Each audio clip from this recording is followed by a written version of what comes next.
Christmas is coming. The chicken's getting with you. Yeah, we can see your Christmas pudding. What panto's that from, Miss Chicken? Oh, Snow White and the Seven. Snow White and the Seven Puddings? I've never heard of it. So, strange panto dame, what's happening in the show today? Ooh, well, handsome young fool, we have more dung than you could ever wish for. Oh, no, we don't. Oh, yes, we do. One last school asked the questions in Bong The Gong. Oh, no, they don't. Oh, yes, they do. And we take a ride into the past. Oh, yes, we do. Oh, no, we don't. Oh, yes, we do. Oh, no, you got me there. Oh, no. Paul, where's the first question? I think I was looking for it. It's behind you. Behind me? I can't see it. Come here, maybe Mr. it's over here. Come here. Here it is. It's from Matthew Barnett, age 7, from Surbiton, and it says, "Dear Mr. Barker, how do fish breathe underwater, and why can't we?" Well, we sent Becca to find out the answer. When you want to learn about fish, the best place to come is where they live, the sea. But it's even better when you can see them close up. That's why I'm here at the National Marine Aquarium in Plymouth.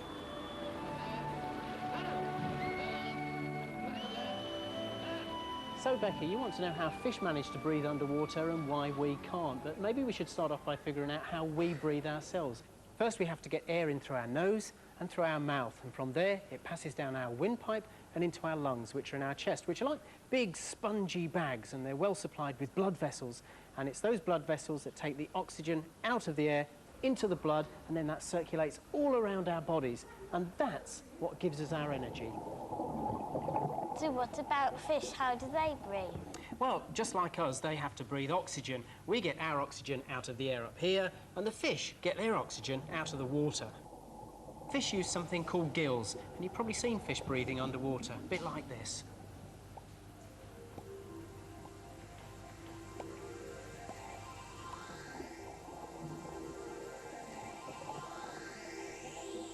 The fish are actually sucking water in and making it flow out over their gills. These gills have lots of feathery fingers on them, and blood runs right to the end of these. The oxygen in the water sliding over the gills gets grabbed into the blood, and the rest of the water is pushed out. That's how a fish breathes. So now I know how fish breathe underwater, why can't we? If we got water into our lungs, it would clog our lungs up and we'd drown.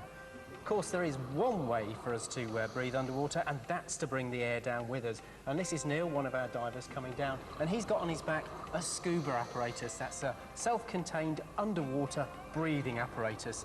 You and I know it's a tank. And if he turns around, he'll be able to show us that on his back there. In there is all the air that he needs to stay underwater for quite a long time, and it's really squeezed up.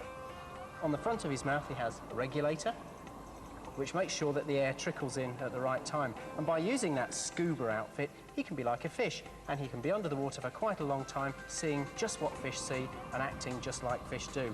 The difference is, though, that unlike a fish, when his air runs out, he's got to go right back up to the surface. There he goes. Well, Mr. Barker, now I know how fish breathe. I bet it would be great to live underwater, unless you came across one of these. And when all the sand gets to the bottom... Yes? It's time for... Oh, no! It's Bong The Gong. Welcome along to the game show that's got more showbiz pizzazz than Dale Winton's sock drawer. Yes, it's... Bong The Gong! And asking the questions this week, it's Llangattock Church of Wales School in Wales. Hello, Mr. Barker! Prynhawnda! That means hello, good afternoon. Oh, he's so clever. I'm so clever. Don't forget, if Mr. Barker gets any questions wrong, our very glamorous assistant, Miss Chicken, will bong the gong. I love that chicken. Feeling confident, Mr. B? Oh, yes, I feel like Christmas came early and all my presents were brainy vouchers. Let's see how you get on. Let's go to Kate for the first question. Dear Mr. Barker, please can you name 2 books that have been written by Dick King-Smith? Oh, Dick King-Smith, he's great. The Queen's Nose and the Sheep Pig. Well done, Mr. B. Off to a flying start. Let's go to Ben for the next question. What's the capital of Brazil? Oh, the capital of Brazil. Brasilia. Well done, Mr. Barker. Let's go to Mary for the next question. What is a badger's home called? A badger's home. A badger's home. Lives in a little hedgerow. A set. Correct Yes, answer, yes, Mr. B. Yes, yes, Let's go to Carl for the next question. Name a famous tennis player from America. Oh, a famous tennis player in America.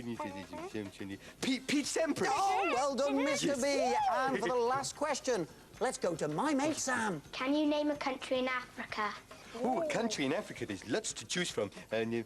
Go for Ghana. Yes, correct answer, Mr. B. There goes the hooter. You score 5 out of 5, which means Llangattock Church of Wales School doesn't beat the brain of Barker. Oh, Mr.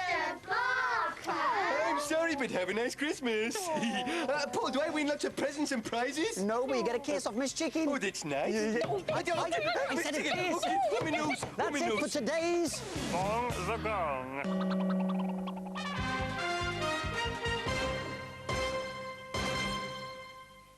Today, Beetle in Dung Dinner Ball Rolling Marathon. Welcome along to WOW, Weird or What? The dung beetle is an insect which quite literally rolls its dinner all the way home.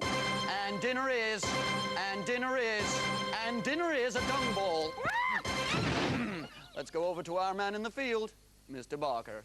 Yes, the dung beetle likes elephant dung for dinner so much that they visit a pile of dung, which is 12 times their size, carve out a little ball, and whoops, there it goes, and then roll it back home to feed the family.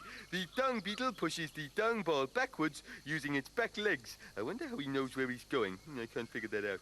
Oh, I get it. There goes the little fella, and he stops now and then to stand on top of the dung ball so that he can check where he is. He doesn't have a map or anything. Aren't bugs clever? Imagine if we had to push our dinner all the way home. That would be terrible. Imagine eating elephant dung. Weird or... Oh, there we go. Paul's gonna love these decorations. I'll just check these pretty Christmassy lights, Miss Chick Fairy. Doo-doo-doo. Stupid lights not working again. Hey, Mr. B, nice tree. Yeah, thanks, Paul. Hey, I've got a letter for you here. It's from Daniel and Helen Young in Essex, and it says, Dear Mr. Barker, can you please tell us why Boxing Day is called Boxing Day? Oh, well, Daniel and Helen, December the 26th used to be called St. Stephen's Day, but now it's changed to Boxing Day. You see, sometimes in churches, there are little boxes which the churchgoers put money in to give to the poorer people. Like collection boxes. Yep, collection boxes. And in the olden days, they were opened on St. Stephen's Day, and the money was divided amongst the local poor folk. That's how St. Stephen's Day changed its name to Boxing Day. Ah, hey, what's she come as? She says she's the Christmas fairy. Christmas fairy? Oh, I'll put her on top of the tree. Yeah, that's Come on, great. Miss Chicken, no, don't Yeah, worry. Okay, I'm just gonna go and try those Christmassy lights again, Paul. Switch them on, Mr. Barker. Okay.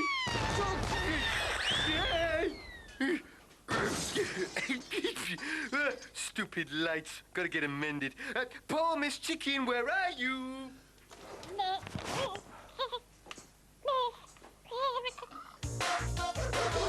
This is your last chance to win our wonderful talking globe. And all you have to do is find out the answer to this question. A fish is covered in what? Is it A, scales, B, fur, or C, feathers? A fish is covered in what? A, scales, B, fur, or C, feathers. You know the number to ring and leave your answer. It's 0891 229988. That's 0891 229988. Calls cost a maximum of 25 pence, and lines stay open till midnight on Sunday. The winner will be chosen at random from all the correct answers, and since we're sadly not here next week, CBBC will very kindly announce who will be getting the globe on Monday. Oh, yeah. Ask permission from the person who pays the bill, and dial carefully. Now I have a letter here from Oliver Newcomb in Shropshire. Hello, Oliver. And he says, Dear Mr. Barker, how does a steam train work? Well, yep, it's not boiling, Miss Chicken. It's just your stupid pipey thing. Now, in this book it says, the young James Watt thought of inventing the steam engine whilst watching the steam pushing the lid of a boiling kettle up. This is untrue. How disappointing. It is not boiling, you crazy chicken. Paul, Miss Chicken's gone mad. Mr. Barker, are you on fire there? No, Miss Chicken's gone cuckoo crazy. Blah, blah, blah. Fire, Mr. Barker, fire! What fire? What are you talking about? She's gone nuts. Mr. Blah, blah, Barker, blah. fire! What do you mean? Fire! What do you mean fire? Paul, thank you, Paul. No problem, Mr. Barker. Now, even though James Watt was indeed involved in early steam engine design, the real father of the railway was Mr. George Stephenson. Hello, I'm George Stephenson. Is that your costume? Yes? Well, all you've done is stick on some sideburns. Shh, I think we got them fooled. I built the steam engine for locomotion. You know the one. Come on, baby, do the locomotion. Come on, baby. Sorry. My son, Robert, he invented the revolutionary Stephenson's rocket. It was so successful and innovative, it was copied for years and years and years and years. Why don't you tell them? Thanks. Actually, George and Robert used the same idea as steam being forced out of a kettle as the basic principle behind the steam engine. This is the boiler of the steam train, the bit you see at the front. It's currently being renovated, but when it's finished, over 100 of these pipes will run right the way through it, and the water goes around them. Ooh. This is the coal fire which heats up the pipes and turns the water to steam. The expanding steam is carried into an enclosed chamber called a cylinder. This moves a piston, which is this greasy metal bar here, backwards and forwards. Now, the piston is connected to the wheel, and when the piston moves, the wheel moves. And now that we know how it works, it's time for Hendy to tame the Iron Monster. This is the driver, John. All right, John? Hi, Paul. What do I have to do then? Well, one of the most important things will be to stop the engine because it weighs 126 tonnes in weight. 126 tonnes, that's the equivalent of, 21 and a half elephants. So how do you stop it? With this handle here, that's the brake handle. And to operate it, you just squeeze it away from you. And that clamps the brakes onto the wheels to slow us down. And what about getting the steam up? With this big red lever here, the farther you open it, the more steam you admit into the valves and pistons and the faster you go. Yeah, but what I really want to do, John, is blow the whistle. Just pull that chain there. OK, here we go.